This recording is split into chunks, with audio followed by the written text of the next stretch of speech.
C'est l'heure de l'actualité environnementale. Mesdames, Messieurs, bonsoir et voici les titres. Le président de la République togolaise est à Dubaï depuis mercredi dans le cadre de la COP 28. Les discussions seront essentiellement axées sur la centrale solaire photovoltaïque de Bita et sur d'autres projets de coopération. La ville de Dubaï est marquée depuis dimanche dernier par une importante pollution de l'air alors que se déroule la grande conférence sur le climat. Les détails dans ce journal. Et puis en Côte d'Ivoire, l'industrie du cacao est en déclin. Une situation qui est due aux pluies torrentielles qui ont ravagé les cultures. C'était les titres, à présent le journal.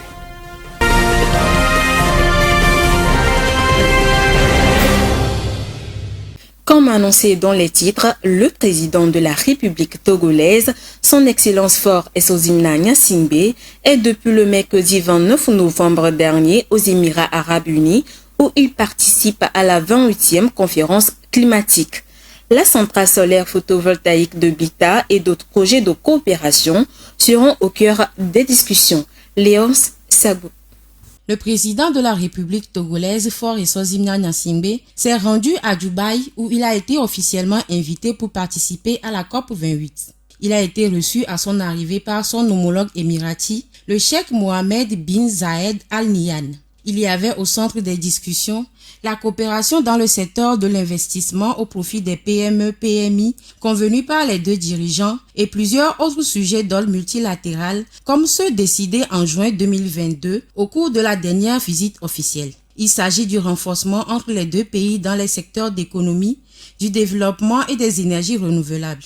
Les deux dirigeants se réjouissent de leur partenariat dans le domaine d'infrastructures, de l'agriculture et surtout dans le domaine de l'énergie, avec la réalisation de la centrale solaire photovoltaïque de Bita, la plus grande de l'Afrique de l'Ouest à ce jour.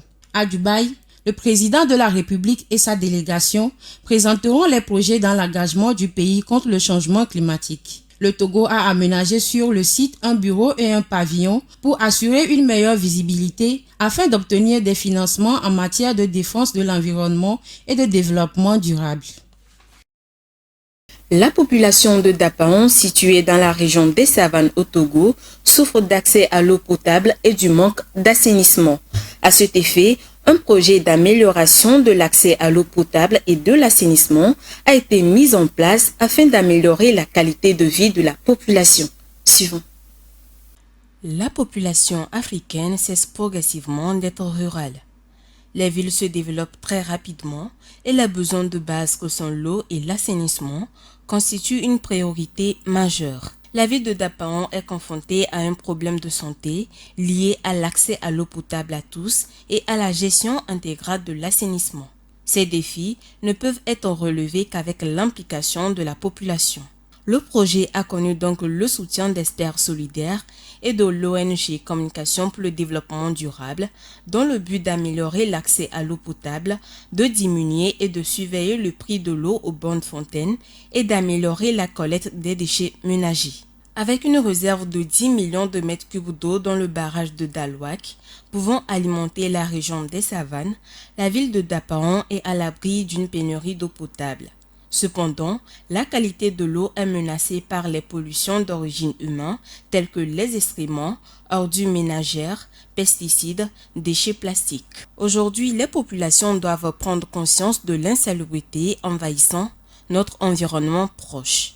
Ainsi, les femmes de Dapaon ont formé l'association féminine pour la promotion de l'hygiène AFI qui se charge du ramassage, du tri, de la valorisation des ordures ménagères et de la sensibilisation. La santé communautaire est une affaire de tous. Il faut cultiver donc le réflexe de la propreté chez tous. Pour ce faire, des travaux d'intérêt commun en matière d'assainissement doivent interpeller tous les habitants de la ville de Dapaon et de ses environs. Les réserves naturelles d'eau qui approvisionnent la ville dépendent de la qualité de l'environnement, c'est-à-dire des comportements de chacun pour améliorer un cadre de vie propre et une maîtrise de l'assainissement. Le ciel de Dubaï a été bouché par une pollution d'air dimanche dernier. alors que la grande conférence sur le climat bat son plein et que la question de la santé se trouvait sur la table des échanges, l'indice de la qualité de l'air de la ville émirati a dépassé le seuil de la protection de la santé. Qu'est-ce qui explique cela? Viva Samana nous en parle dans ce récit. Alors que la journée du dimanche était consacrée à la santé à la 28e conférence des parties sur le climat, les participants n'ont pas eu besoin d'aller loin pour trouver un exemple des effets de la pollution. Le ciel de Dubaï est bouché par la pollution. Sa brillante ligne d'horizon de gratte-ciel est obscurcie par une couche de brouillard. L'indice de qualité de l'air a atteint 155 microgrammes par mètre cube de pollution. Ces particules fines sont les plus nocives car elles peuvent pénétrer dans la circulation sanguine selon l'outil de suivi de la pollution en temps réel World Attribution Quality Index. Cette situation se justifie par la présence des infrastructures polluantes à 2 pas de la COP28. La grande messe du climat organisée par l'un des plus grands producteurs de pétrole au monde se déroule à environ 11 km du complexe énergétique et de dessalement d'eau de mer de Jebel Ali qui abrite la plus grande centrale électrique au gaz au monde. 2 autres infrastructures polluantes sont également à proximité. Il s'agit du port de Jebel Ali et de l'aéroport international Al Maktoum. Également à 200 km à l'ouest se trouve le champ pétrolifère d'Abu Dhabi. Le dimanche est une journée consacrée à la santé à la COP28 où les discussions portent notamment sur la qualité de l'air et les effets néfastes du changement climatique sur la santé. Selon l'Organisation mondiale de la santé OMS, la pollution de l'air extérieur est due aux émissions de combustibles fossiles qui tuent plus de 4 millions de personnes par an. Elle accroît le risque de maladies respiratoires, d'accidents vasculaires cérébraux, des maladies cardiaques, de cancer du poumon, de diabète et d'autres maladies. Les dommages sont en partie causés par les microparticules PM2,5 qui proviennent principalement des combustibles fossiles brûlés dans les transports et dans l'industrie. Un enfant sur 3 est exposé aux effets du changement climatique, à l'instar du stress hydrique. C'est ce qui indique un récent rapport du Fonds national des Nations unies pour l'enfance, UNICEF. L'organisation, à travers ce document, incite les dirigeants mondiaux et la communauté internationale à agir lors de la COP28 pour protéger la vie, la santé et le bien-être de ces enfants, surtout dans les zones les plus vulnérables. Alessandra Adécambi. Le rapport intitulé « Grandir en plein dérèglement climatique », complément de l'indice des risques climatiques pour l'enfance UNICEF, à quelques jours du lancement de la 28e conférence des parties COP28 des Nations Unies sur le climat, qui se tient à Dubaï aux Émirats Arabes Unis du 30 novembre au 12 décembre 2023. Selon le document, un enfant sur 3, soit 739 millions de personnes, subissent les effets du changement climatique, à l'instar du stress hydrique dans le monde. Cette vulnérabilité hydrique peut rapidement impacter la santé entre les troubles de l'attention, troubles de mémoire immédiate et fatigue, qui sont les principales conséquences d'un défaut d'hydratation. Pensant éviter cette fin tragique, ils se tournent généralement vers des sources d'eau non salubres, mais sont vite rattrapés par des maladies d'origine hydrique telles que le choléra, la fièvre typhoïde, la diarrhée, qui sont souvent fatales chez les enfants de moins de 5 ans. De 436 millions d'enfants menacés par le stress hydrique en 2022, l'UNICEF craint que 35 millions d'enfants supplémentaires ne soient exposés d'ici à 2050. Dans ces circonstances, investir dans des services adéquats d'approvisionnement en eau salubre et d'assainissement constitue une première ligne de défense essentielle pour protéger les enfants. L'UNICEF prévoit de le rappeler aux dirigeants mondiaux et à la communauté internationale présente à la COP28. À côté des risques liés aux pénuries d'eau, les enfants sont également vulnérables à la pollution de l'air par les gaz à effet de serre, aux extrêmes chaleurs, aux inondations et à l'insécurité alimentaire. Plus de 200 ménages déplacés, des centaines de personnes touchées. C'est le bilan du débordement majeur du barrage d'Akosombo au Ghana. C'est la 3e fois en cette année que de telles inondations surviennent au Ghana. Léon Sabo nous en parle. Le district de Ningo Pram Pram a été le théâtre d'une inondation de barrage. La montée des eaux a contraint les habitants à évacuer la région. Certains sont restés bloqués dans leurs maisons avec l'espoir d'être secourus. Le barrage, qui est conçu pour libérer automatiquement de l'eau quand son niveau maximum est atteint, a été débordé par de fortes pluies récentes. C'est la 3e fois que ces inondations surviennent cette année, s'offusquent de nombreux habitants qui sont frustrés par la situation. Samnaate Georges, député à Ningo Pram Pram, exprime sa colère face à ce qu'il considère comme une négligence de la part des responsables de la gestion du barrage. Oui, il y a des causes naturelles à cela, mais cela a été aggravé par les décisions et l'inaction des gens, a-t-il déclaré. Il rajoute que l'indiscipline de la communauté fait payer le prix à la population et que des enquêtes appropriées doivent être menées. Cette inondation se produit un mois après un autre déversement du barrage d'Akosombo qui avait déplacé plus de 30 000 personnes le long du bassin de la Volta, plus au nord. La Côte d'Ivoire est le premier producteur mondial de cacao et fournit environ 40% de la production mondiale.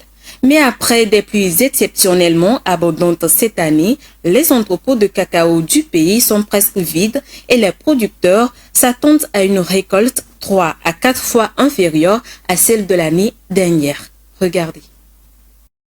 La Côte d'Ivoire, un pays de l'Afrique de l'Ouest, est fortement tributaire de sa production de cacao, dont 1/5 de la population ivoirienne tire ses revenus. La récolte ayant été dévastée par des précipitations supérieures à la moyenne, de nombreuses familles subiront une perte de revenus à cause des pluies inhabituelles.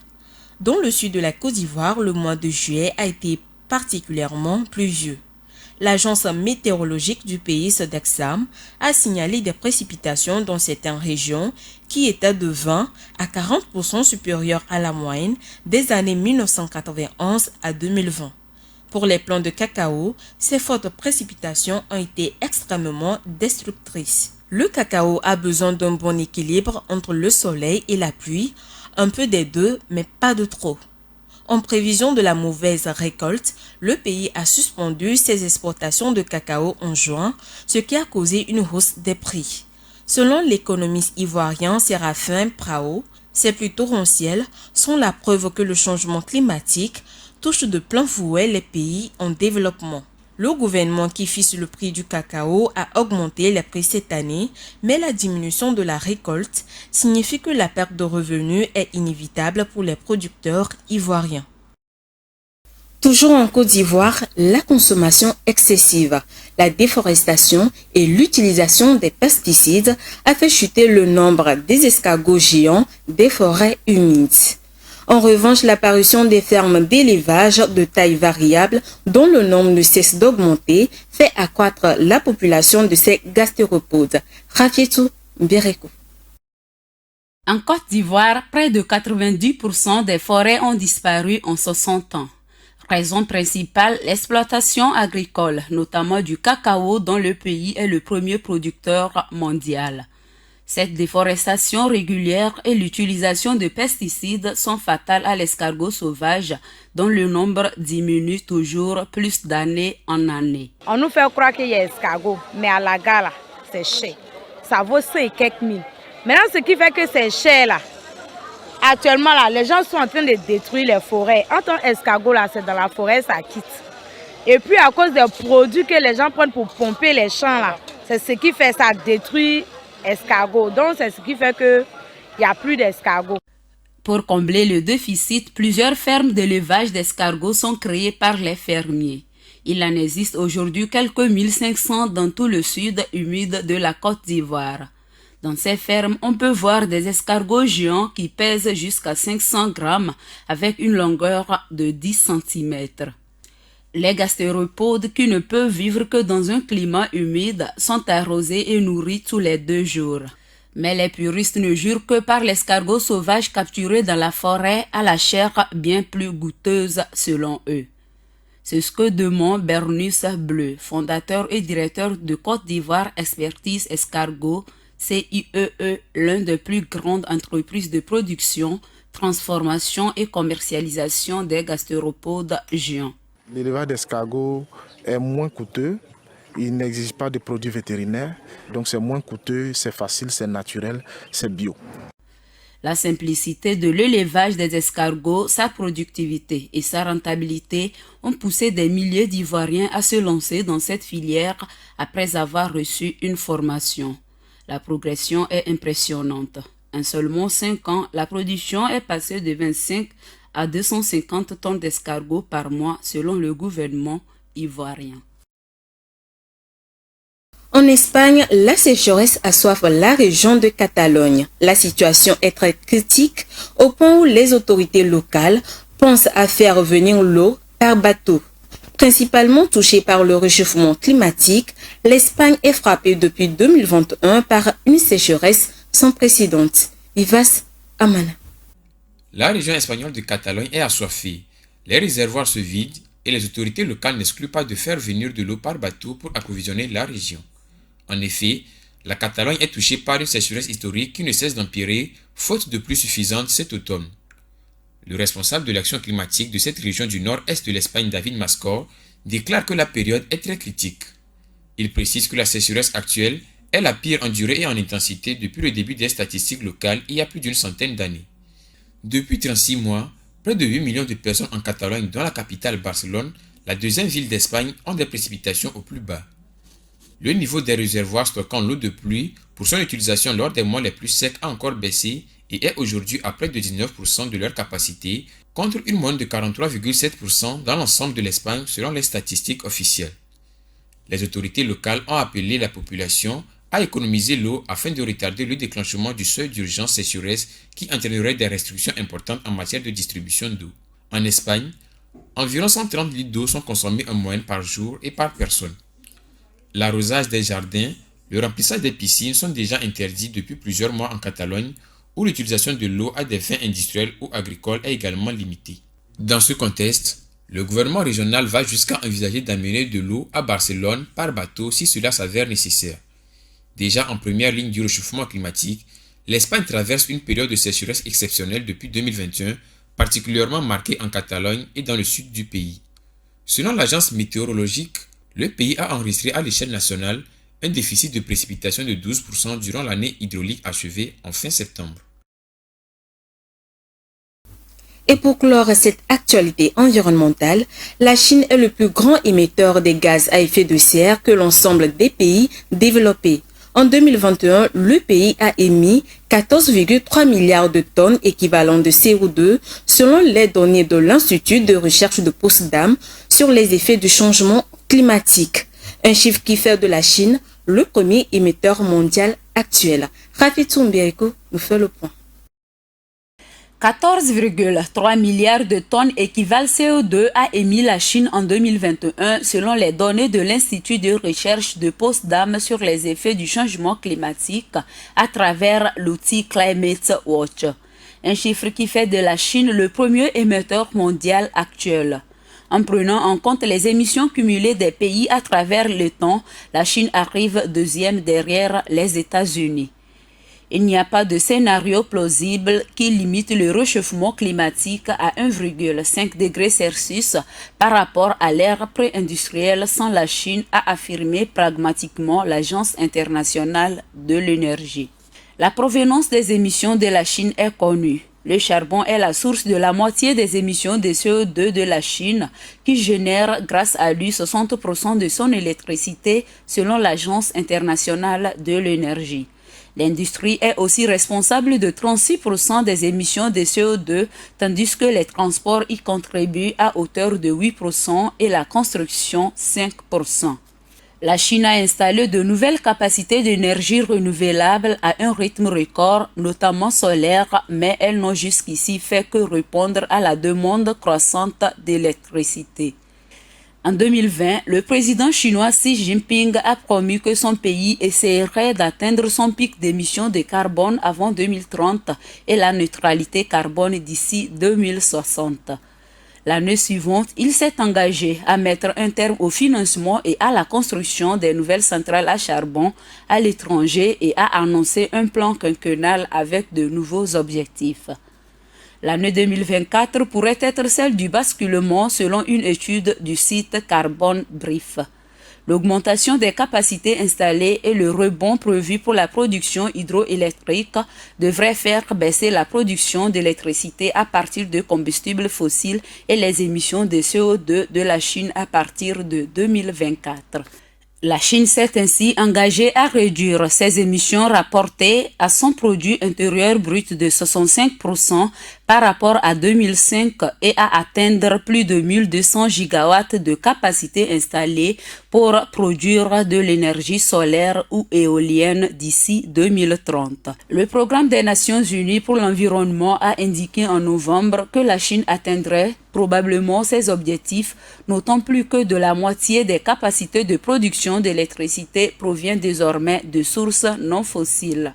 Cet objectif a été atteint avant la date fixée initialement et cette part doit encore augmenter. Malgré les promesses du président chinois concernant le charbon, la Chine s'est montrée réticente à toute formule évoquant une sortie ou même une réduction des énergies fossiles, une question qui agite chaque ronde des négociations climatiques. Ainsi se referme cette page de l'actualité environnementale. Merci de votre attention, merci de votre fidélité. Très belle soirée à tous en compagnie de nos programmes.